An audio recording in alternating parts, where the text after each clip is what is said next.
Buenas tardes, entonces, continuando con esta sección, vamos a proseguir con el banqueo 2 de cirugía general.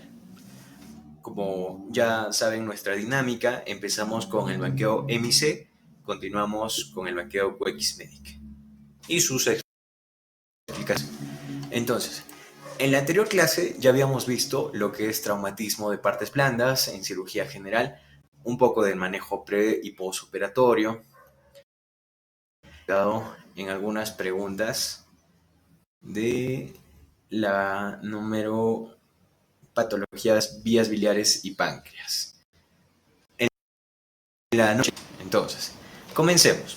Igual, si tienen algo que acotar, aportar, corregir, nos lo mencionan. Acá vamos a tratar de dar una explicación básica, esencial, de cada tema y subtema que vamos a abordar. Por ejemplo, en el tema de patologías vías biliares y páncreas, vamos a estar abordando estos temas, los que mencionan en las alternativas. Colecistitis aguda, cáncer de vesícula biliar, pancreatitis aguda, colangitis aguda, las triadas, por ejemplo, la triada de Charcot, ¿no? Entre otras cosas más. Entonces, iniciamos. Este es del ENAM. Ya hemos escuchado sus quejas sobre que no se ve, está muy chiquito, así que vamos a hacerlo más grande. Y listo. Pregunta. Mujer de 10 días presenta fiebre, 39.2 grados. Entonces, tú tienes tu lapicito, anota. Dolor en hipocondrio derecho. Ya sabemos que en los cuadrantes, según la escuela americana o francesa estamos trabajando, va a diferir, ¿no? 4 cuadrantes o 9 cuadrantes. En este caso, los 9 cuadrantes, ¿no? Epigastrio, hipogastrio, hipocondrio derecho, hipocondrio izquierdo. En este caso dice dolor en hipocondrio derecho. ¿Qué más? Escalofríos, letargia. Examen está hipotensa, 70/50. Tiene ictericia. 5 años fue diagnosticada con colelitiasis. Recordemos de la triada de Charcot. Es ictericia, dolor en hipocondrio derecho. ¿Qué más? Entonces, acá tenemos que tener en cuenta nuestra triada de Charcot por una parte y tus diagnósticos diferenciales que pueden ser, ¿no? Patologías de vías biliares per se. Dos criterios de 3. Ictericia, acá dolor en el hipocondrio derecho. Fiebre también tiene ya 3 de 3, ¿no? Entonces, todo nos menciona una colangitis aguda, más que una colecitis páncreas. Entonces, estos datos tenemos que saberlo, ¿no? Al igual que el taponamiento cardíaco, como estábamos abordando en el tema de banqueo de cirugía cardíaca, que en el taponamiento cardíaco había disminución de los ruidos cardíacos, ingurgitación yugular a los 30 grados, acá también es una triada de Charcot, ¿no? Entonces aquí nos dice, esta intención frente a un cuadro colangitis aguda por presentar triada de Charcot, ictericia, fiebre y dolor en el hipocondrio derecho. Por el antecedente colelitiasis es muy probable que el cuadro coledocolitiasis. Específicamente estamos frente a un cuadro de colangitis aguda supurada o tóxica, ya que el paciente presenta la pentada de Reynolds. Ahora, la pentada de Reynolds es adición de darle 2 criterios a los 3 criterios descritos. ¿Cuáles son? Hipotensión y si hay un trastorno, ¿no? Por ejemplo, acá te dicen, ¿no? La cual se caracteriza por la triada de Charcot, se agrega hipotensión del sensor. Entonces, recapitulando, tenemos una triada de Charcot y una pentada de Reynolds. La pentada de Reynolds menos 2 ya, pero a la triada de ictericia y dolor en el hipocondrio derecho que le agregamos una hipotensión y un trastorno neurosensorial. Pentada de Reynolds. Y es muy entendible, ¿no? Excelente. Sigamos. Varón de 30 años con dolor persistente en epigastrio. Ya, epigastrio. Llenura precoz, nada de peso. Antecedentes de pancreatitis biliar aguda hace 6 semanas, tratada con medicamentos. Ya tiene un antecedente de pancreatitis aguda. Al examen distendido del abdomen, sin signos peritoneales, amilasa, puede haber problemas hepáticos, ¿no? Amilasa sérica, 120 unidades internacionales por litro. En la ecografía se encuentra colección peripancreática. ¿Cuál sería el diagnóstico acá? Obviamente, tenemos una patología que está ubicada en el páncreas, por todo lo que nos menciona. tiene antecedentes de pancreatitis biliar, tiene una distensión abdominal, una amilasa sérica y una colección peripancreática. ¿Cuál sería el diagnóstico? ¿Podríamos, no, flemón pancreático? No, no, más lejos. Aneurisma aórtico, no, es una emergencia, ¿no? Absceso pancreático o pseudoquiste. Entonces, yo estaría pensando en un absceso pancreático. Entonces, ¿cuál va a ser la diferencia? Entonces, tú te preguntas, ¿no? ¿Cómo podemos diferenciar todo esto? Entonces, vayamos a nuestra respuesta, ¿no? Paciente con el antecedente de ser un episodio de pancreatitis, la persistencia de los síntomas nos debe hacer pensar en un pseudoquiste pancreático. Entonces, recapitulando, un paciente que viene con pancreatitis ya hace ese episodio de pancreatitis y persisten los síntomas, se debe pensar en un pseudoquiste pancreático, que se corrobora con la colección encontrada en la ecografía. Recuerda que el flemón, y acá te explican por qué no son, ¿no? Por qué no son los diagnósticos diferenciales. Te dicen, recuerda que el absceso y el flemón cursan con signos inflamatorios y fiebre. Entonces, en este caso, no hay fiebre, ¿no? O si nos mencionan, no, fiebre, no hay fiebre, ¿no? Entonces, flemón no puede ser, tampoco puede ser, ¿no? Recuerda, absceso y flemón se comprueba el cuadro. El vólvulo del estómago es una entidad rara y aguda, mientras que el aneurisma aórtico es típico de las personas ancianas, por lo que las demás alternativas son menos probables. En toda esta pregunta, ¿qué podemos enfatizar? Uno, que cuando tenemos un cuadro de pancreatitis, tenemos que diferenciarlo con un flemón, con que pancreático. ¿Qué más? Podemos diferenciarle con un aneurisma aórtico, pero el aneurisma aórtico es más que nada en ancianos, ¿no? Y es un cuadro más grave.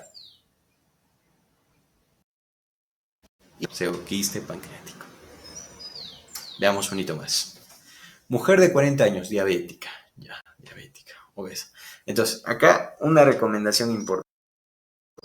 Cuando tú tienes y no sé si les habrá pasado a ustedes, cuando ustedes tienen un caso clínico y más que nada largo, por ejemplo, te viene paciente de 43 años, explica toda la historia que nos llevó, ¿no? El motivo de consulta, todo eso, y al final como media hoja de laboratorios. Y tú te cansas de leer. Cada uno está, por ejemplo, en la pregunta 10 de 30 preguntas. Y si lees todo ese textazo, te cansas, ¿no? Y dices, oh, ya voy a chambear nomás. Entonces, es ver primero lo que te pregunta de frente. ¿Cuál es el tratamiento de urgencia más apropiado? Ah, entonces estamos hablando de tratamiento. Entonces ya vas haciendo, ¿no? Tratamiento para patologías, ya, tratamiento. Nos dice tratamiento. Dos, que dice, ¿cuál es el tratamiento de urgencia más apropiado? ¿De qué vamos a la salud? Ah, está hablando colecistotomía laparoscópica, drenaje percutáneo, ATB con cirugía de ferida, colecistotomía abierta, colecistectomía. Entonces puede haber un caso de colecistitis, ¿no? Entonces, 30 años, diabética. Entonces ahí empiezas a leer dato por dato y ya te vas centrando, ¿no? Entonces ya puedes prescindir de algunos datos. A ver, mujer de 40 años, obesa con consulta de dolor crónico a repetición en hipocondrio derecho. Ya. Ingresa por un cuadro abdominal agudo en hipocondrio derecho. Presión arterial 120/70, temperatura de 77, mal estado general, morfi positivo. Signos abdominales que tenemos que recordar. Signo de Murphy es dolor o corte de respiración en el hipocondrio derecho y se va a relacionar cistitis con una colangitis, con colecistitis más que nada. ¿Qué más? Otros signos, por ejemplo, el signo del psoas, signo del obturador para hablar de apendicitis. Otro signo, signo de Robson, cuando hay un dolor referido, entonces es de apendicitis, ¿no? Entonces tenemos que recordar eso. Ya, ¿qué te dice? Dolor difuso a la palpación de mi abdomen superior. Leucocitos 12.000. Sí, recordemos que el número normal de leucocitos es de 5.000 a 10.000, ¿verdad? Sigamos a ver qué más nos dice. Abastonados, 4%. Ya, en leucocitos tenemos que recordar nuestra familia, hay agranulocitos y granulocitos, ¿no? Dentro de los granulocitos, quienes están dentro de los agranulocitos, quienes están basófilos, eosinofilos, neutrófilos, todos segmentados. Los abastonados son usualmente los inmaduros, ¿no? Los segmentados son los maduros. momento más apropiado. Entonces, aquí ya, por toda nuestra clínica, estamos hablando de una colecistitis. Puede que haya piedritas, todo eso.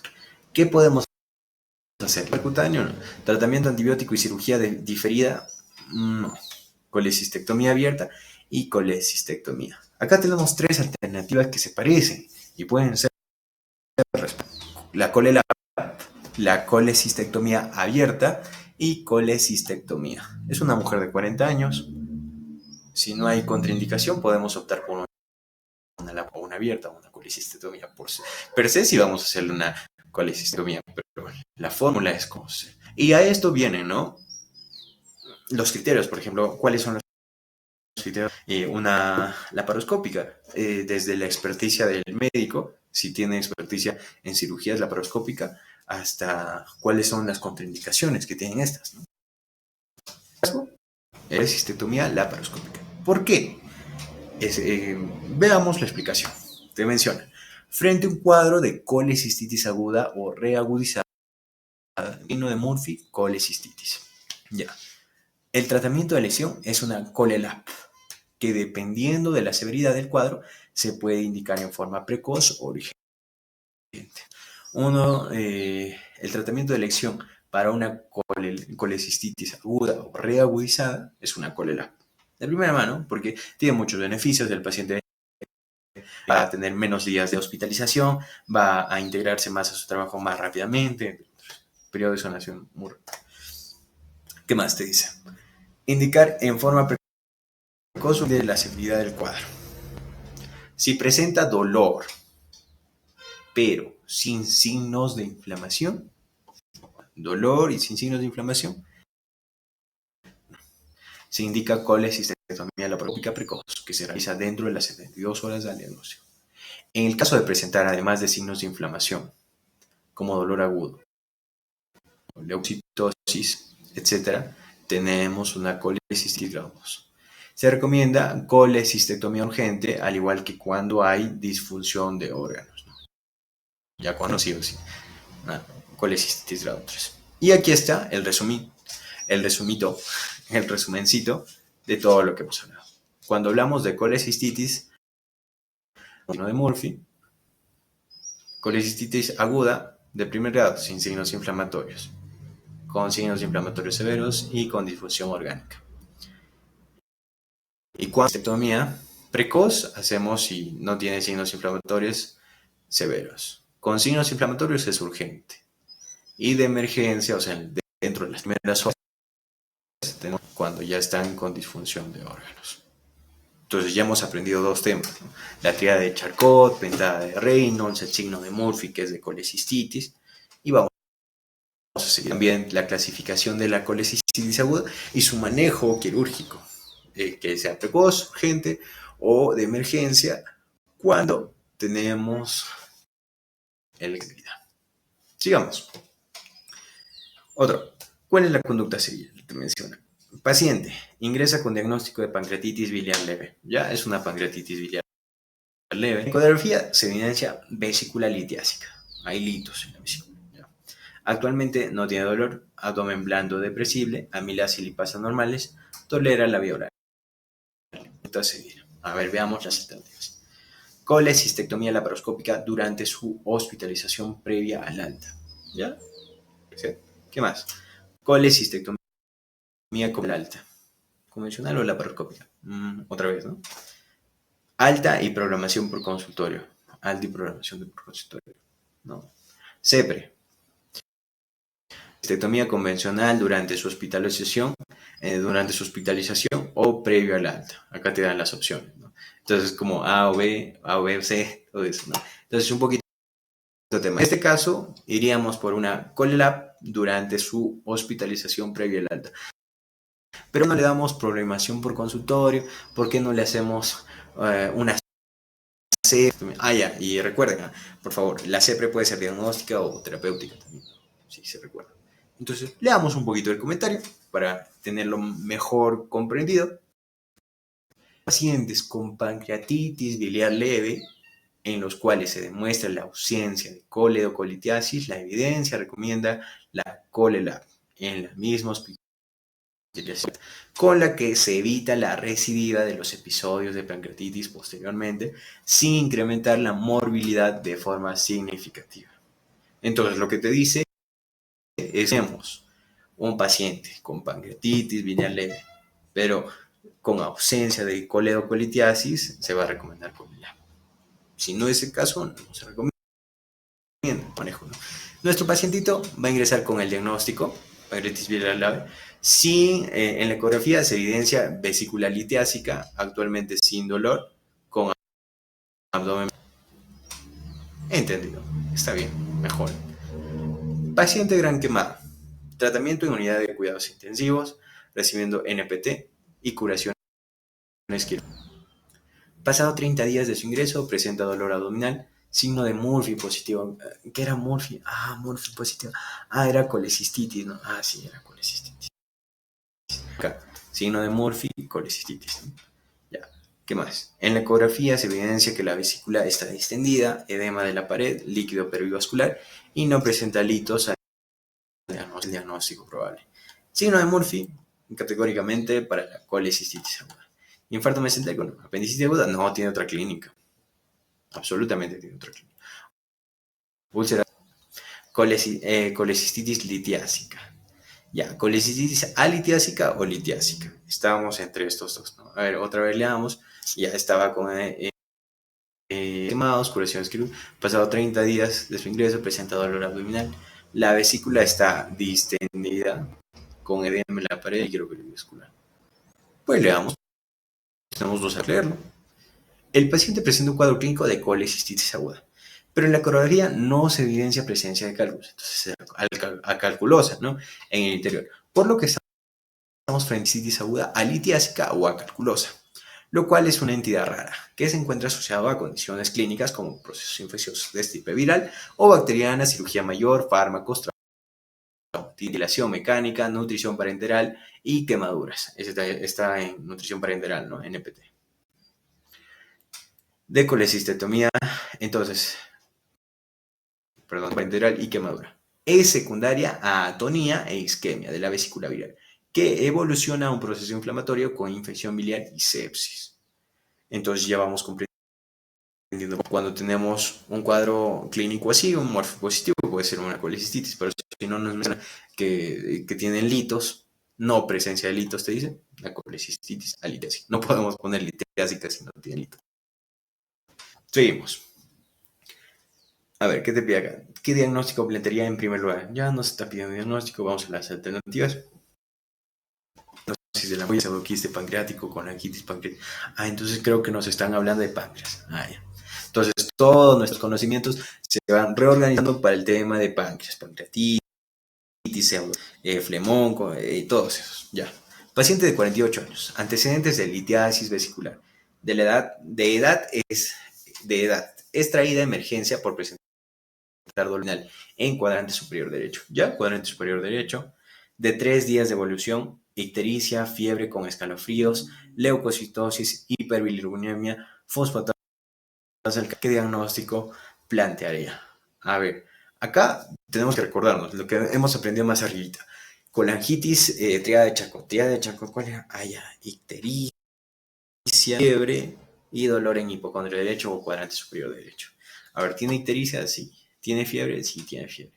Hiperbilirrubinemia, sí tiene ictericia. Ictericia, fiebre, dolor en el hipocondrio derecho. Te dice dolor cólico en el cuadrante superior derecho.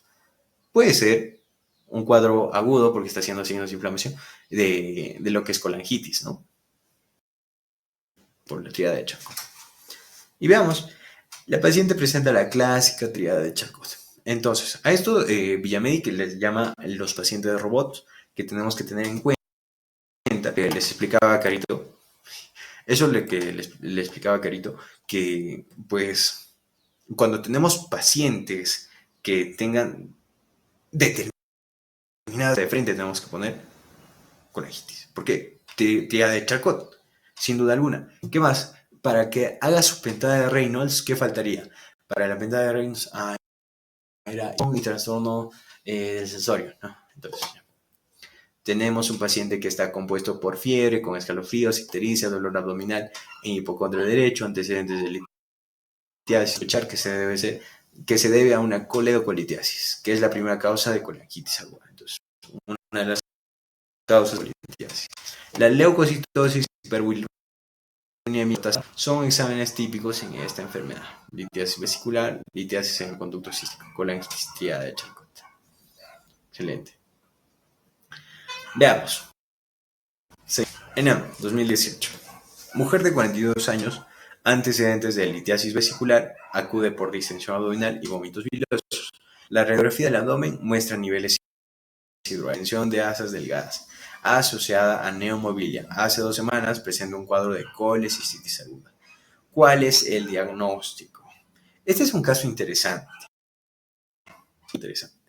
porque recuerden, tenemos que tener estas asociaciones para llegar a nuestro diagnóstico. Paciente, 42 años, vómitos, distensión abdominal, niveles hidroaéreos, distensión de asas delgadas, asociados a una neomobilia. Entonces puede haber usando esta neomobilia. O sea, ¿qué es lo que causa que haya aire en la vesícula, ¿no? Hace 2 semanas presentó un cuadro de colecistitis. Haberse reventado, pudo haberse infectado y puede generar lo que es una infección, no puede ser una pileflebitis, colecistitis aguda, no, hilo biliar, hilo metabólico, no. Entonces, veamos cuál es la alternativa. Entonces, en este caso, hilo biliar. ¿Por qué? Estamos frente a un cuadro de obstrucción intestinal clínico y radiológico. En la radiografía se observa un dato que es esencial: la presencia de neomobilia, como diagnóstico ileobiliar, que se produce por la impactación de un cálculo por el paso de la vesícula biliar al intestino delgado a través de una fístula bilioentérica y que posteriormente se impacta cerca de la válvula ileocecal por la fístula bilioentérica, por donde da paso al cálculo de la vesícula al intestino. También pasa el aire del líquido a las vías biliares, por lo que se observa aerobilia. Recuerda la premisa: obstrucción intestinal más aerobilia es ileobiliar hasta que no se demuestre el contrario. Entonces, no era pieloflebitis, no era colecistitis aguda, bólico, no era volvo intestinal. Entonces vamos otra vez a la clínica, ¿no? Distensión de asas delgadas. Entonces puede ser un proceso obstructivo. ¿Qué más? Asociado a neomobilia. Entonces, cuando otra vez en otro casito de neomobilia más obstrucción intestinal, esto era, sí lo había banqueado, esto era ileobiliar. ¿Por qué? Por esta razón. Entonces sí, ¿no? Ileobiliar.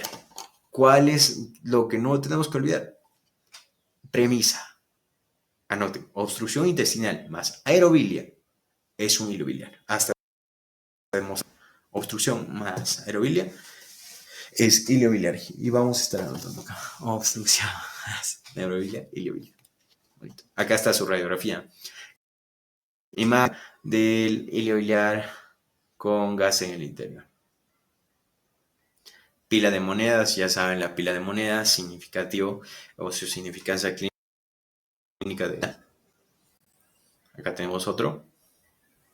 Paciente con dolor abdominal tipo cólico, cuadrante superior derecho, asociado a náuseas, vómitos desde hace 2 horas. Al examen se encuentra el abdomen blando, ecografía, vesícula biliar con litos, presencia pared delgada y no distendida. ¿Cuál sería tu diagnóstico? En este caso, vómitos de hace 2 horas, depresible, vesícula biliar litiásica, ya, pared delgada, litiasis vesicular, obstrucción intestinal, colecistitis aguda litiásica, coledocolecistitis enfisematosa. Entonces nos vamos aquí más a un cuadro, igual la ecografía nos ayuda, una vesícula biliar con litos, más nos dirige a una litiasis vesicular. Y ahora, también tú te puedes confundir, ¿no? Estamos aprendiendo, estamos en el proceso de aprendizaje, y más nos vale confundirnos que saber de todo, porque si tú te confundes, pues es decir, mi error. Tú te acuerdas más de un error que de un acierto. Entonces, pongamos, por ejemplo, puede ser, yo pondría colecistitis aguda litiásica, porque tiene litos, por ejemplo, ¿no? O coledocolititis. Entonces vas a tu respuesta y te menciona: la primera causa de dolor en cuadrante superior derecho es el cólico vesicular debido a litiasis. Entonces, cuando tenemos tenemos de dolores en cuadrante superior derecho, la primera causa epidemiológicamente, según las tasas de dolor en cuadrante superior derecho, litiasis vesicular, que se puede acompañar de mitos, pero se diferencia de la inflamación. ¿Cómo vamos a diferenciar de la inflamación, que es una colecistitis aguda? Por su duración más corta. En general, y porque en el examen abdominal no hay dolor a la palpación, tal como indica la pregunta. Entonces acá tenemos algo más que relacional, ¿no? Paciente con dolor abdominal tipo cólicos en el cuadrante superior derecho asociado a náuseas desde hace 2 horas. Al examen se encuentra un abdomen blando y depresible. No te menciona qué dolor, te menciona que, pero se diferencia de cistitis aguda por su duración. Ya tiene una duración más corta, en general menor a 8 horas, porque en el examen abdominal no hay dolor a la palpación, tal como lo indica la pregunta. Además, no se reportan cambios en la ecografía, ya que presenta país tendido, ¿no? Por lo que estamos frente a cólicos producidos por una litiasis en la vesícula. Entonces es interesante tener en cuenta esto, ¿no? Lo que nos llevamos a este punto, tríada de Charcot, pintada de Reynolds, que es el hilo biliar, que es una obstrucción más una neumobilia. ¿Qué más hemos aprendido? Ahora estamos aprendiendo que la primera dolor en el cuadrante superior derecho lo tiene una litiasis vesicular.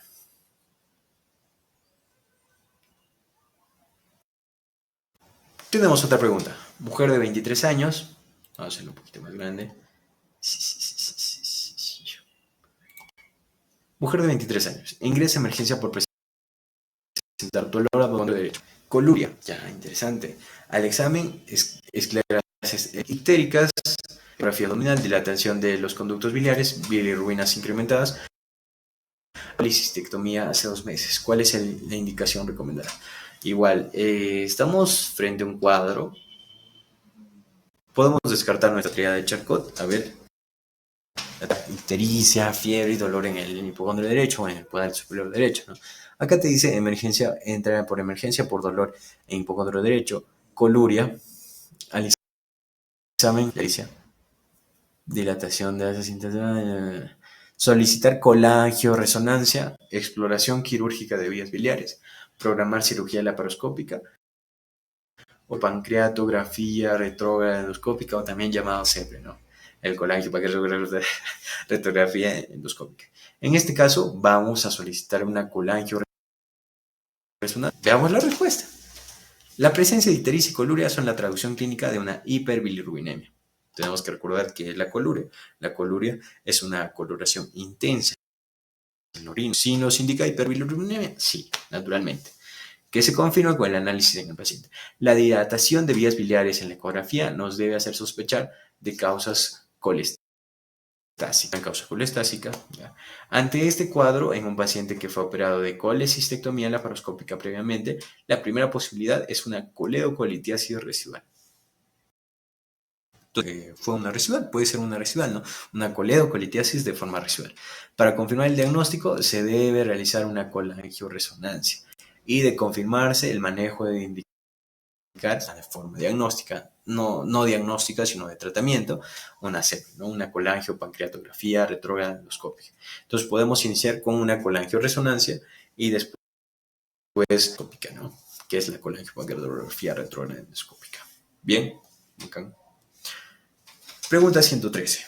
Mujer de 78 años. Consulta por dolor abdominal, peso, prurito generalizado, al examen, mal estado de nutrición, ictericia en piel y escleras, masa palpable dolorosa en hipocondrio derecho, ruidos hidroaéreos presentes, ecografía, vesícula biliar aumenta, sin cálculos, calculosa.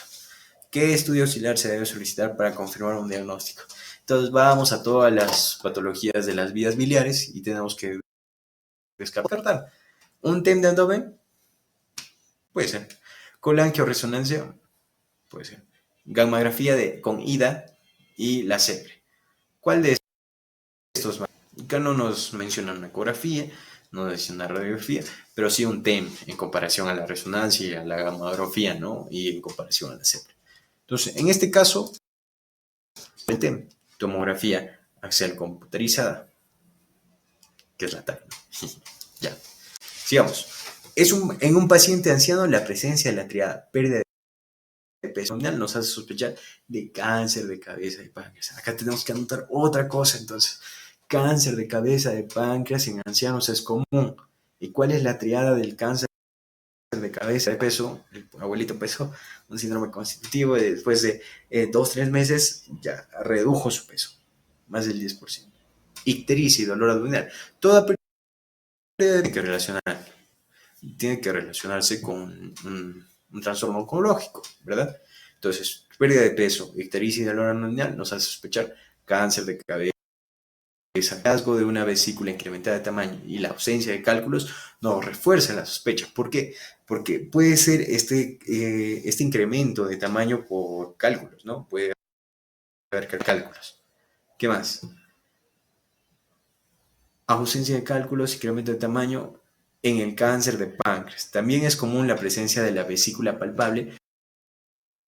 También tenemos otro signo que recordar, que es el signo de Courvoisier, que cuando nosotros hacemos, se nota, la vesícula es palpable. Pues o sea, es como está inflamadita, le tocas acá debajo de las costillas, del reborde costal, acá está la vesícula, pero es palpable, pero no es dolorosa. Entonces podemos sostener que sea es un cáncer de cabeza de páncreas. El mejor examen para visualizar el páncreas y descartar una neoplasia en dicho órgano es la tomografía con contraste. Entonces, ¿qué nos lleva a un clínico? En pacientes ancianos, lo común es cáncer, ¿no? Es un tipo de cáncer. ¿Qué cáncer? Como un cáncer de cabeza de páncreas. ¿Cuál es nuestra triada? Pérdida de peso y dolor abdominal nos hace sospechar a un cáncer de cabeza. ¿Qué más? Podemos asociarlo con un signo de Courvoisier, que es una vesícula palpable, pero no dolor. ¿Y cuál es el mejor examen para este caso de cáncer de cabeza de páncreas? Un TEP. Sigamos. Mujer de 30 años, dolor constante en hipocondrio derecho, náuseas y vómitos, examen levoictericia, hemograma, leucocitosis, abdomen, dolor a la palpación profunda, hipocondrio, signo de Murphy positivo, ya, signo de Murphy positivo es muy del tema de la colecistitis, no de colangitis, colecistitis.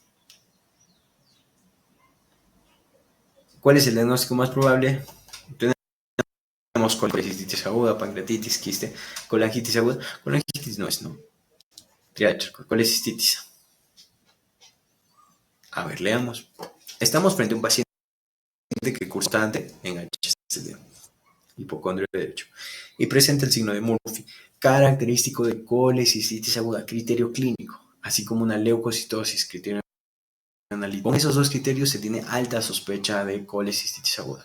Debemos recordar que esta patología puede cursar con una leve ictericia, leve alteración del perfil hepático, para hacer el diagnóstico de colelicoliquidasis por imágenes que lo indiquen. La pancreatitis aguda cursa con elevación de enzimas lipasa amilasa y la colangitis aguda se caracteriza por la triada de Charcot. El quiste diático no produce dolor, saltado o sedea de gran tamaño. Además, también se requieren imágenes para sospechar de estas patologías. Los criterios de colecistitis se muestran en la siguiente. Aquí tenemos nuestros criterios diagnósticos. ¿Cuáles son estos signos locales de inflamación, signos sistémicos de inflamación e imágenes ecográficas de colecistitis aguda? Y ahora quiero que veamos.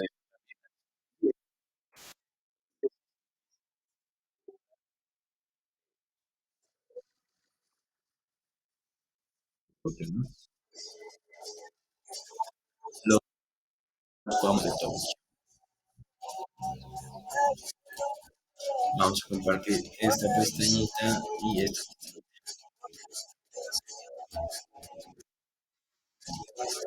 Entonces sí se logra observar, ¿no? Los criterios de Tokio que tenemos que recordar en la colecistitis aguda. Signos de inflamación local, inflamación sistémica, hallazgo inmunológico, características aguda. Los criterios de Tokio. El A, B y C. Y ahora tenemos que tener en cuenta criterios de Tokio, pero para otra entidad que yo me confundía. Colangitis, criterios de Tokio. Porque para la colangitis también tenemos otro, signos de inflamación, signos de colecistitis, signos de imagenológicos, ¿no? Tenemos esos dos, tanto en colecistitis como en colangitis. Entonces, sigamos. Vimeo, compartir esta pestaña. Sigamos con nuestro banquerito. Ya, estos son los siguientes, ¿no?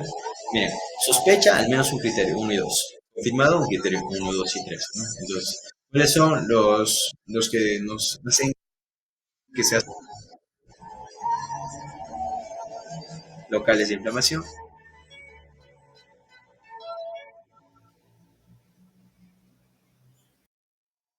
Sí. 112. Varón de 87 años. Antecedentes de bronquitis crónica. Insuficiencia cardíaca descompensada. Se hospitaliza por un cuadro de segunda litiásica infectada. Tras 4 días de dieta absoluta coordinada con fiebre y dolor abdominal. Hemograma con leucocitosis. ¿Cuál es la indicación recomendada? Le hacemos una colecistectomía percutánea, una cistectomía abierta urgente, administrar amicacina y ampicilina, mantener tratamiento médico conservador. Este pacientito ya tiene 87 años, tiene un antecedente de bronquitis crónica, insuficiencia cardíaca. Se hospitaliza por cuadro de colecistitis aguda litiásica, ya está infectada, entonces podemos ver qué manejo le damos. Tras 4 días de dieta absoluta, continúa con fiebre y dolor. ¿Por qué le han dado 4 días de dieta absoluta? Vamos a verlo a continuación. En este caso es colecistectomía percutánea de drenaje. ¿Pero por qué? Estamos frente a un paciente anciano, se ha manejado con tratamiento médico por 4 días sin presentar mejoría, por lo que está indicado la cirugía, pero presenta patología pulmonar y cardíacas graves, por lo que el riesgo de ser sometido a una colecistotomía. En este tipo de pacientes está indicado un procedimiento abreviado y de menor riesgo, que es la colecistostomía. En este caso hacemos la colecistostomía percutánea de drenaje por sus factores de riesgo. Varón de 38 años. 6 horas después de haber ingerido licor, presenta bruscamente fatiga cerebral intensa, dolor persistente que se irradia a la espalda, concomitante con náuseas, vómitos. Al examen, signo de cuál es el diagnóstico más probable. Te dice pancreatitis aguda, obstrucción intestinal, trombosis mesentérica o úlcera perforal. Ya recuérdense el caso clínico. Ahora les voy a comentar. Ese es el signo de cuidado. El antecedente de haber ingerido alcohol para después presentar dolor abdominal intenso, en epigastrio, que se en cinturón, además de ser el signo de Cullen, que es la coloración equimótica de la región periumbilical, nos debe hacer sospechar de pancreatitis aguda necrohemorrágica. Ya hemos visto una afectación por livar licor, por ejemplo, ¿no?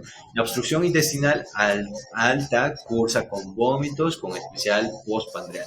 No suele cursar con dolor. La trombosis en pacientes ancianos con patologías cardíacas, que la pregunta no lo menciona. Las úlceras perforadas cursan con rigidez abdominal o abdomen en tabla rápidamente. Entonces, en este caso, vamos por más concreto, pancreatitis crónica. Signo de Cullen, signo de Great Turner, signo de Fox. Signo de Cullen, Great Turner, equimosis lumbar y en flancos, signo de Fox, equimosis inguinal, signo de Brian, equimosis en esto. Digamos, después de ingerir alimentos grasos, presenta dolor abdominal y vómitos. Al examen se palpa resistencia muscular en hipocondrio derecho, leucocitosis de 16.000, bilirrubina directa hasta 8, ecografía vesicular de la pared 5 milímetros hasta 3, ¿no? Está un poco inflamada. Cálculo de 2 centímetros, pico en mocinete, páncreas no se visualiza. ¿Cuál es el diagnóstico? En este caso, vamos por la colecistitis aguda. ¿Pero por qué? En todo paciente que presente dolor en hipocondrio derecho se debe sospechar de patología biliar. Tenemos sospecha de patología biliar. ¿Cuál era el primero a la mano? Puede ser una colecistitis, ¿no? En este caso, encontramos frente a un paciente de colecistitis aguda cuyo diagnóstico se basa en 3 pilares. Ya la clínica, dolor inconstante en hipocondrio derecho, hallazgo de laboratorio, signos inflamatorios, leucocitosis, imágenes ecográficas como la pared vesicular, engrosada, que es menor a 3 milímetros, mayor a 3 milímetros, y cálculo enclavado en bacinete y o cístico. Criterios de otra vez de colecistitis, como ya habíamos visto. Signo de Murphy, masa dolorosa, fiebre, PCR, leucocitosis. Varón de 67 años, fumador, pesado desde hace 2 meses, dolor sordo en epigastrio e hipocondroteriado a la espalda. Ya estamos acá. Disposiciones blanquecinas y bajo de peso de 10 kilogramos por 2 meses. 10 kilogramos cada 2 meses. Puede ser una patología oncológica. El examen. Piel, mucosas pálidas e ictericia, masas duras e irregular en hipogastrio de 7 centímetros. Laboratorio. Calcio 19.9. ¿Cuál es el diagnóstico más probable? Aquí ya estamos hablando de una neoplasia, ¿no? Cáncer de páncreas. Paciente que tiene la triada típica del cáncer de páncreas. Dolor abdominal, baja peso, de la cáncer de páncreas, la dolor abdominal, baja de peso, ictericia, ¿no? Además, es un antecedente de ser fumador, que es el factor de riesgo más importante de la masa corporal, la elevación moral del cáncer pancreático. Esto no es calcio 19.9, es un marcador tumoral, CA 19.9. Por lo que es la colecistitis crónica no suele cursar con ictericia, la coledocolitiasis puede causar dolor abdominal, la corea, pero no suele bajar peso ponderal, ¿no? La pancreatitis crónica se asocia a dolor abdominal, síntoma primordial. Para lo que estos tres diagnósticos pasarían a ser más. Estamos aprendiendo muchos. Y ya concluimos más antes de Jalacia. Varón de 55 años diagnosticado con pancreatitis crónica. O sea, el cuello. Recibe terapia con enzimas pancreáticas. En actual control refiere de 20 días. Tiene dolor abdominal que calma con AINES. Evidencia disminución de peso de 5 kilogramos en los últimos 2 meses. Otra disminución de peso. De 55 años. ¿Cuál es el más relevante conducta a seguir? Ordenar tomo, retirar la terapia de enzimas pancreáticas, prescribir hiperproteica, hiperproteica. Entonces, en este caso, patología pancreática, ¿no? De cualquier índole. El examen de elección es la tomografía abdominal con contraste. En este caso específico, un paciente con pancreatitis marcada y antecedente de alcoholismo debe sospechar de neoplasia o de malignidad, donde la tomografía es el examen de elección. El examen de elección para toda patología pancreática es tomografía. Digamos, patologías quirúrgicas de esófago y estómago. Entonces, terminamos con esta sección de vías biliares. Buenas preguntas, como siempre. Son del ENAM, no son del otro mundo.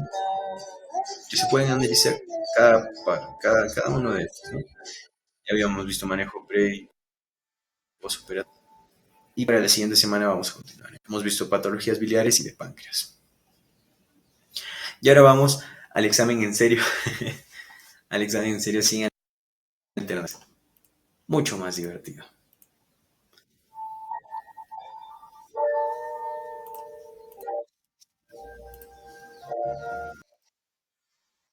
Y continuemos con el tema de banqueo de preguntas de cirugía general, esas preguntas más serias. Ya habíamos estado viendo, ¿no? En la primera parte, las preguntas de ciencias básicas. ¿Cuál de las ciencias responde al poco oxígeno? Forma parte de los límites del yato de Winslow. En la estructura anatómica que se forma para dar pase a tríclones, que se le denomina patrullero en el abdomen, todo esto, ¿no? Ya estábamos viéndolo. ¿Qué arteria es encargada de irrigar la curvatura menor, estómago, lo que vamos a prescindir de todo?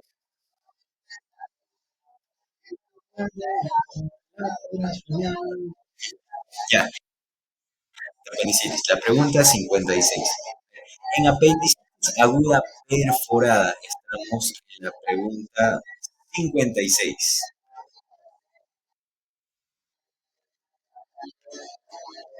¿Qué creen ustedes? Pongan la respuesta en los comentarios.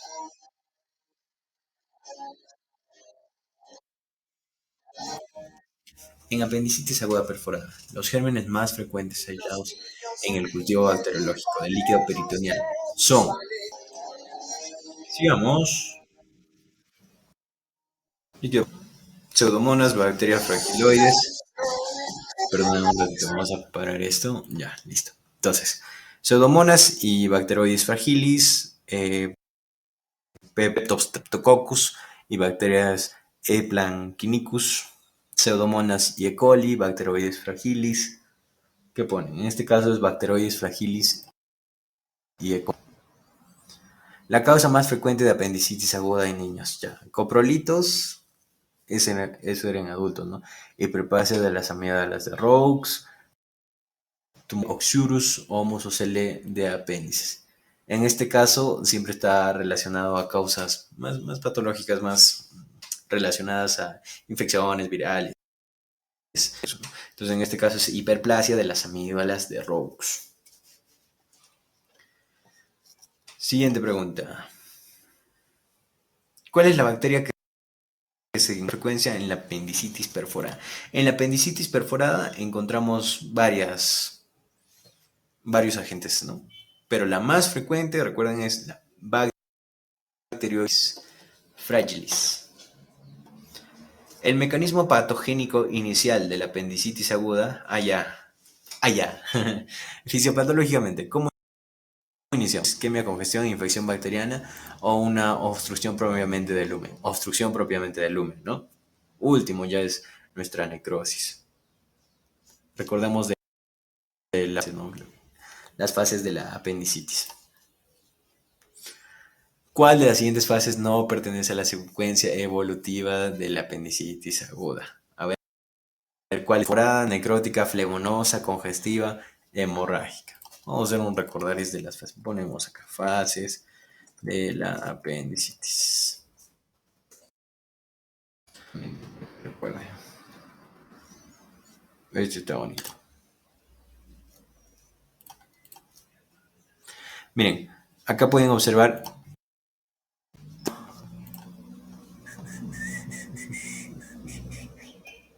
una fase catarral o edematosa. Compartir esta pestaña, compartir esta pestaña. Fase catarral de 4 a 6 horas o edematosa. Fase flebonosa o flegmonosa o supurativa de 6 a 12 horas. Luego vamos a una fase gangrenosa, ¿no? Propiamente dicha. Veamos otra vez en nuestro banquito. Este es el resultado. ¿Cuáles de las siguientes no pertenece? Performia, flemonosa o flebonosa también había, ¿no? Hemorrágica no hay. El dolor periumbilical o epigástrico en el inicio de una apendicitis aguda se debe a, este es el estímulo del sistema simpático. El dolor epigástrico al inicio de la apendicitis aguda se debe al estímulo del sistema. Acá se repitió las preguntitas. Sigamos. El germen patógeno en la gangrena apendicular. Ya estamos a nivel de la gangrena apendicular con su patógeno más frecuente, que es el Bacteroide fragilis. Este es de la Salud 2016. ¿Cuál es la alteración fisiopatológica final en la evolución de la apendicitis? ¿Qué pasa fisiopatológicamente al final? Tenemos una obstrucción arterial. Varón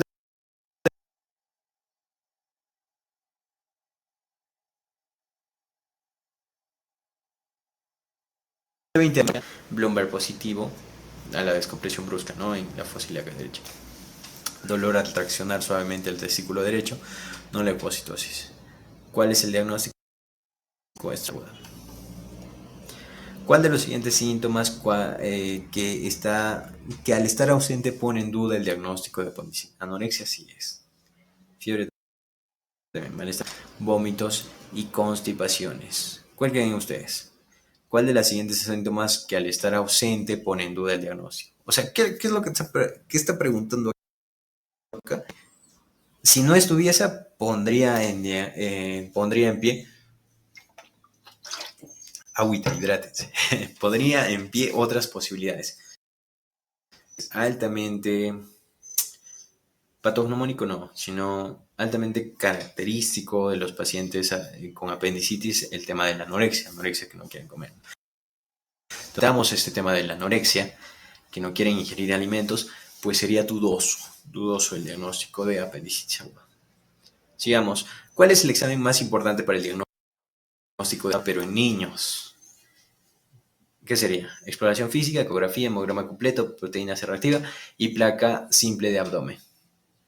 Nuestro examen más exploración física.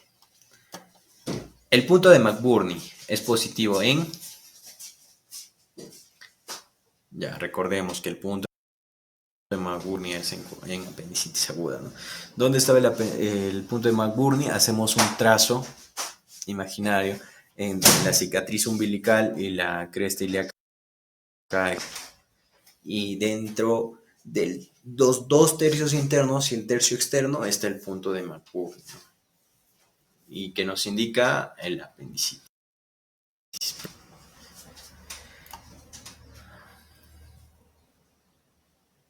Sigamos, a mujer de 18 años presenta desde hace 4 días dolor típico en región epigástrica, se localiza en fosa ilíaca derecha. Ya, algo característico del apendicitis es la migración, según los criterios de Alvarado. Esta migración que va desde el epigastrio final al pasar las horas en la fosa ilíaca derecha, ¿no? Además tiene náuseas, vómitos y hiporexia. Además, en el examen tiene fiebre, presión, frecuencia respiratoria 20, abdomen, ruidos irregulares presentes, fosa ilíaca derecha, tumoración de 8 por 5 centímetros de consistencia dura de bordes definidos. ¿Cuál es su impresión diagnóstica? ¿Qué diríamos? ¿Qué diríamos en este caso? Que resulta interesante, ¿no? Porque es una mujer de 18 años, 4 días ya migró el dolor, pero aquí ya está plastronado, ¿no? Es un plastrón apendicular. Varón de 10 años de edad, que inicia su enfermedad hace 12 horas aproximadamente. Dolor abdominal intenso y progresivo, náuseas y anorexia. Al examen clínico, temperatura de 38. Funciones vitales, dentro de los límites normales. Abdomen ligeramente distendido, con disminución de ruidos hidraderos. Hay en mi abdomen derecho, dolor localizado en fosa ilíaca derecha, con signo de McBurney positivo, pero Bloomberg negativo a la descompresión brusca, ¿no? El diagnóstico probable es... Analicémoslo detalladamente. Es un varón, tiene 10 añitos, ya inició su enfermedad hace 2 horas, 12 horas, dolor abdominal intenso, está haciendo progresiva, puede ser apendicitis, ¿no? Al examen 38 grados, funciones vitales dentro de los límites normales, ligeramente, con McBurney positivo, y el diagnóstico probable es en este caso aguda, ¿no? Seguimos nuestros criterios del verano. Varón de 25 años. Acude a emergencia por dolor desde hace 2 horas en mesogastrio degradado en fosa ilíaca derecha. Temperatura ya McBurney positivo, Bloomberg positivo, ya apendicitis aguda. Diagnóstico. ¿Cuál es para el diagnóstico de apendicitis aguda en niños? Que dijimos, ¿cuál es el diagnóstico más el examen físico? Sigamos, apendicitis aguda. Paciente mujer, 25 años, emergencia de dolor abdominal, 12 horas. Inicio epigástrico, se localiza, refiere a anorexia, apendicitis. ¿Por qué todos son apendicitis? Porque estamos en el tema de apendicitis aguda. Acá vemos varias formas, ¿no?, de presentarse su apendicitis aguda, pero también tenemos cosas clásicas. Niña de 9 años presenta dolor abdominal, 6 horas que migran, la migración. ¿Cuál es el estudio de imagen de lesión en un anciano con sospecha de apendicitis aguda plastronada? A ver, aquí tenemos una pregunta, la número 82. Te menciona, ¿cuál es el estudio imagenológico de lesión que tenemos que hacer para una sospecha de apendicitis aguda plastronada? Camografía, radiografía, no. Resonancia magnética. En este caso lo más indicativo sería una TAC, una tomografía axial computarizada. Las siguientes patologías se confunden con mayor frecuencia. ¿Cuál sería su diagnóstico diferencial de una apendicitis aguda per se en los babies, en los chiquitos, en los niños? Una altérica, su diagnóstico diferencial por excelencia con mayor frecuencia en niños. Escolar con antecedentes de resfriado común, dolor en mi abdomen inferior y malestar. Al examen, garganta congestiva, ya. Es una apendicitis aguda, ¿no? Recordemos que en los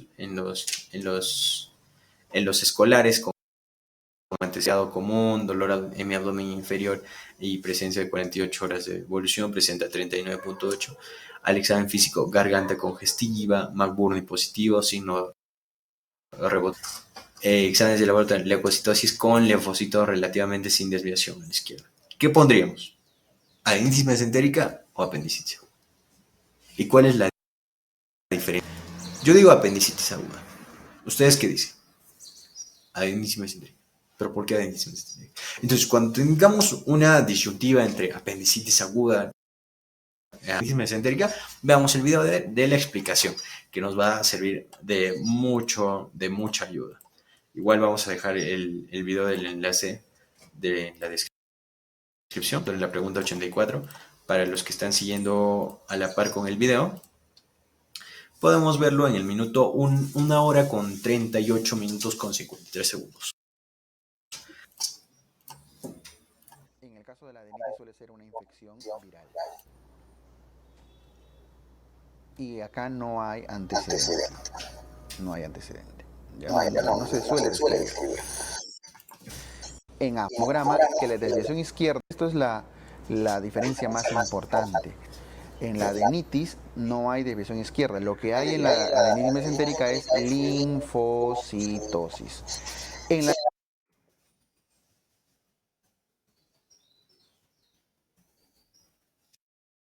positivo, rebote positivo, con leucocitosis, con linfocitosis, antecedente resfriado y linfocitosis, sin desviación izquierda, todavía ya está, por todos lados.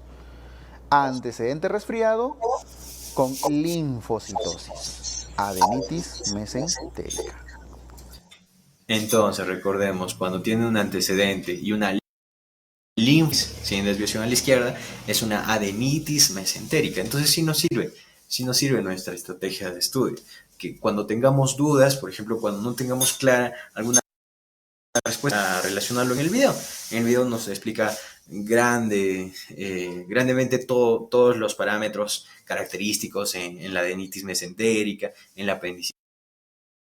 Ustedes pueden verlo, es totalmente gratis. Y vamos a continuar con nuestro banquetito.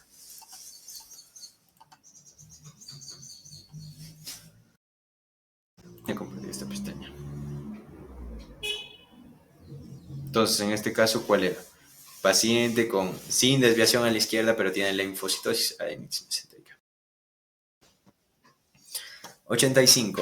Varón de 25 años, hace 8 horas, presenta dolor periumbilical. Se ha localizado luego de FIT, McBurney positivo y porexia Robson negativo, hemograma normal, de Alvarado. ¿Cuál sería la conducta a seguir? Y ahora, según los criterios de Alvarado, y por ejemplo, un grafiquito, igual, buscas criterios de Alvarado. Vamos a compartir esta pestañita, y el más bonito es este de acá, este amarillito. Mírenlo de acá. Compartir esta pestaña, compartir. Este resumen es muy bonito porque te diferencia entre síntomas, signos, laboratorio y cuál es lo que tenemos que seguir, ¿no? Síntomas, con un puntito para los criterios del Alvarado.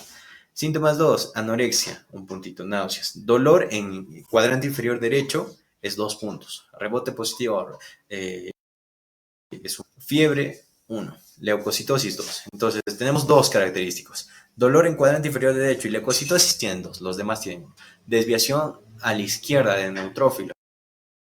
De la adenitis mesentérica no había, ¿no? No había desviación a la izquierda. Entonces, a ver, veamos todo eso y comparemos con nuestro casito clínico.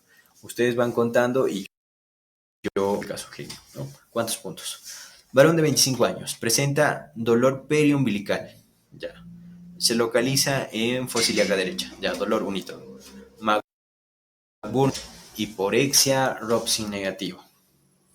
¿Cuántos puntos vamos? Anorexia, 2 puntos. ¿Qué más te dice? Robson negativo. Fiebre. No tiene fiebre. Tiene temperatura 37. Hemograma normal. Según los criterios de Alvarado. Nuestra conducta a seguir. ¿Cuántos numeritos tiene la escala de Alvarado? Y quiero resaltar aquí que en QXMedic también tienen su mnemotecnia, que es Mandrels, ¿no? Que también nos puede servir. Veamos con esto la resolución. Desviación izquierda. Un punto, un punto, un punto. 2 puntos para dolor en fosa ilíaca derecha, ¿no? 2 puntos. Un punto, un punto, un punto. No, 2 puntos para leucocitosis y un punto para desviación izquierda. ¿Ok? Muy bien. Entonces, ¿qué hay que hacer? Hace 8 horas presenta dolor periumbilical que ahora se localiza en fosa ilíaca derecha. Hay migración. O sea, bueno, voy a poner acá un punto de migración, 2 puntos por el dolor en fosa ilíaca derecha, hiporexia. Ahora no está claro, ¿no? Parece que dijera hiporexia y ROPSI negativos. Vamos a interpretarlo como que la hiporexia, hay presencia de hiporexia, o sea, anorexia o hiporexia, ¿no? Perdí el apetito, un puntito. Por temperatura no hay elevación de la temperatura, el hemograma está normal, no hay más puntos que darle, tiene 4. ¿Cuál es la conducta a seguir? Del 1 al 3, buscar otras causas, de 4 a 6, tomografía, y de 7 a 10, cirugía, apendicectomía. Nos salió 4, tomografía. Clave A. Entonces ya tenemos más claro lo que es la resolución. ¿Ya? Compartir esta pestaña, compartir esta pestaña. Listo. Entonces acá tenemos 4 criterios. Pues son hiporexia, los leucocitos. Leucocitos no. Hiporexia. Un momento, se me va a acabar la batería.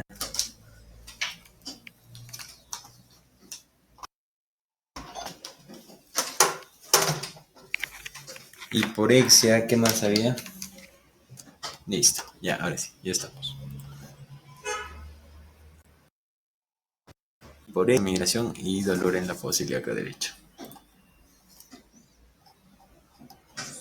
Vamos a nuestra última pregunta del tema de apendicitis. ¿Cuál es la complicación más frecuente en la apendicitis abierta por apendicitis aguda?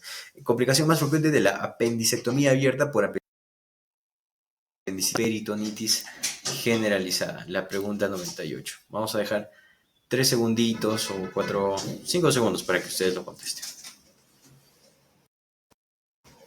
Complicación más frecuente de la apendicectomía abierta por apendicitis aguda perforada más peritonitis generalizada. Acá ya se reventó, ¿no? Hizo su peritonitis, todo. Esto es en relación a la fiebre, ¿no? Fiebre en el primer día, postoperatorio de atelectasia.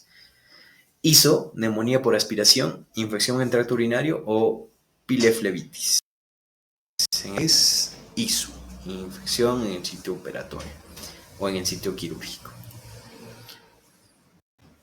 Y con eso terminaríamos nuestro de cirugía general, gracias a la Academia MIC y QXMedic, que son muy buenas, ¿no? Es una buena estrategia para poder estudiar y ver preguntas tipo examen, ¿no?